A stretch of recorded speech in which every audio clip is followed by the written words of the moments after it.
Keep holding my hand, my hand, my hand.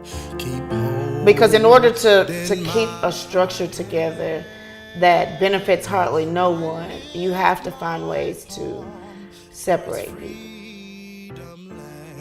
I gotta birth my dreams and stand. I am from Chihuahua, Mexico. Chihuahua is the capital city for the state of Chihuahua. I am an organizer locally in town in educational access for undocumented youth. Now I'm an organizer for labor, but with the intersectionality of migrants. I am because of my community, my family, my friends. They are the ones who have shaped me into. I'm from Nashville, Tennessee. Nashville is the home of Core Civic. Tennessee in general is one of the last places to abolish slavery. It's the place that started the Ku Klux Klan. My communities are formerly incarcerated and directly impacted folks, Black people, queer folks, and I mean everything inspires me, just the resilience and everything. I got into this work I never set out to be like an organizer. I worked in the music industry for 12 years. On a business trip one time, ended up, getting locked up, thinking it's like a huge misunderstanding. My brother's also formerly incarcerated, and so we come from 37208, which was named by Brookings Institute as the #1 incarcerating zip code for people that were born between 80 and 86, and in the whole country, our zip code. I thought I kind of knew everything about incarceration, mostly secondhand, just because my family has been through it, friends, community members. We've always been impacted by incarceration. And as a woman who didn't have children, I've always gone back and forth of whether I want to have a child or not.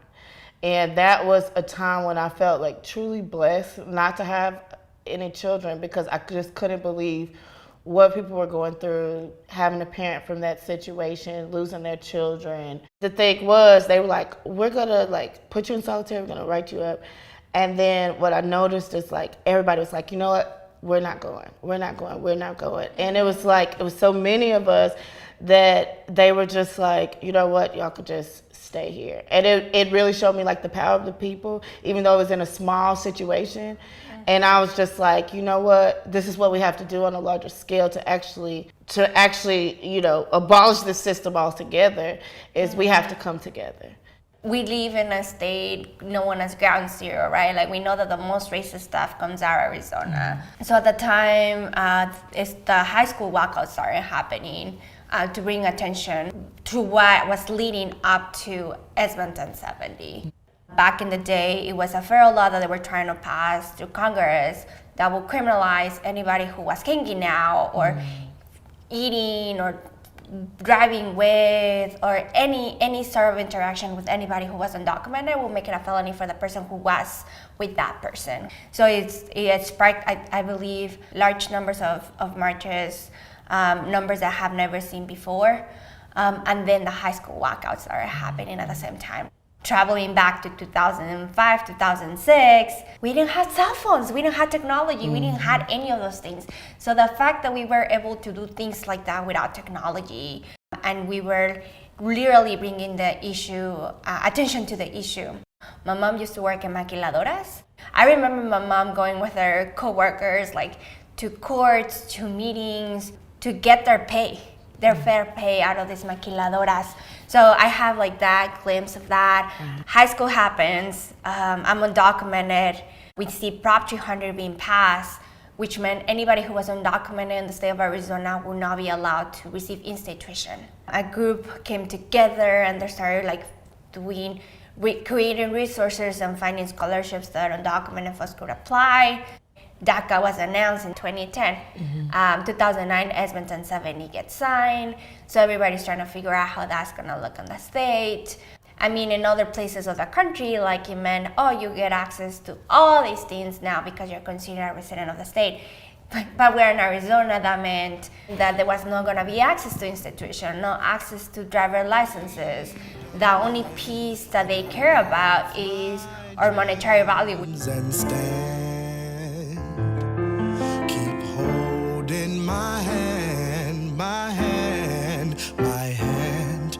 Keep holding. Between 2009 and 2012, I was exposed to what really was detentions and deportations. A friend of ours, mom got detained, and then we just mobilized, right? Like we brought attention to the issue, we collected signatures, we posted things on social media, we fundraised money, luckily we got them out, right? Mm-hmm. But then like stories started emerging where like sometimes you can't even find people when they take them to these private detention centers, or sometimes they are not even taken, they're just like taken out of the country.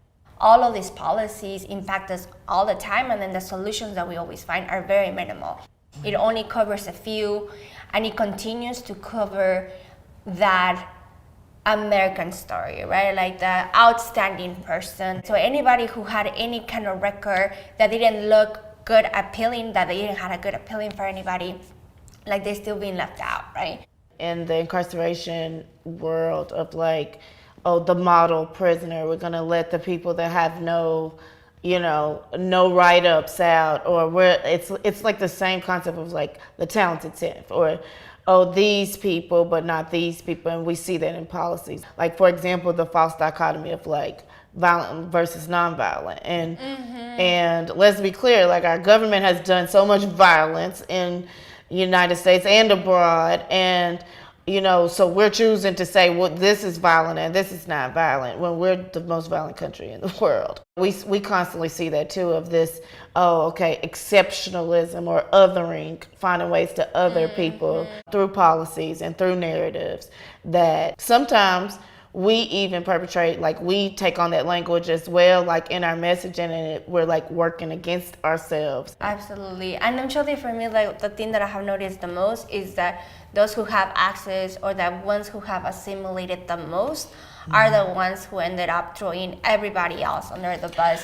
And then the whole thing between you get punished in one system and then they transfer you to another one, and then quote unquote you are released, but then you continue to exist being punished. Right. A lot of people think that it's the only way that we can strive, that you are gonna do better if you're punished, instead of really looking into the root causes that drives people to do this, right? Like, is it poverty? Is it a meal? Is it not having food on the table, not having a roof over your head? When you look at prisons and jails across the country, it's the exact same thing, like poor people, literally. Of all, it's disproportionately people of color, but we're seeing a whole lot of white people, poor white people in there too. I mean, we can look at the bail system. We can look at being able to vote because you haven't paid your fines and fees, just period, because if you have a criminal background, some people are like completely barred out, but some people, all their barrier is that they owe this money. So it's like this continual punishment that never ends. Ever since I came home, I can't even get life insurance. Like, I've been barred from life insurance. I cannot vote. All the work that I do in the community, can't vote. Housing, trying to get housing is like a constant struggle. Employment, thank goodness that I'm doing this work, because it's very, very hard to find a job. And then when you do find a job, they exploit you so bad. Like you have to work for less. A lot of times they won't let you get overtime. They're trying to pay you under the table because they know you need it so bad. I had a master's degree, and when I decided to leave the music industry and make an about face into this work, I could not get a job anywhere with a master's. And so I ended up doing day labor with my brother, construction, because both of us had felony convictions. We were making like $10 an hour, getting paid every day. It's the same thing as far as like the punishment paradigm. It's like, when, first of all, the need for punishment, but then also like, when does the punishment end? It's like a life punishment. A lot of times what we call crimes, they're not even crimes. Like some of our jails in Tennessee, like 24% of the people are in there for child support, and we have literally surveyed the community where 100% of the people that we've surveyed, even if they're owed child support, don't want somebody in jail, because how are they going to give any money for being in jail for child support? So is this really a crime?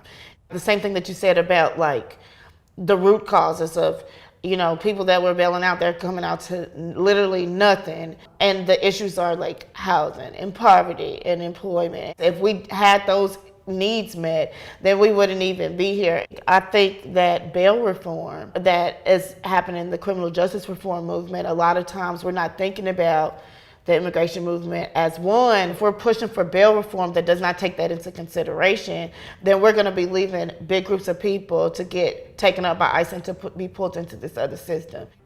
We have to understand that they're looking at it as one, and we have to also look at it as one. Keep holding my hand, my hand, my hand. Keep holding my hand. I lift my palm towards freedom land. I gotta birth my dreams and stand. I gotta birth my dreams and stand.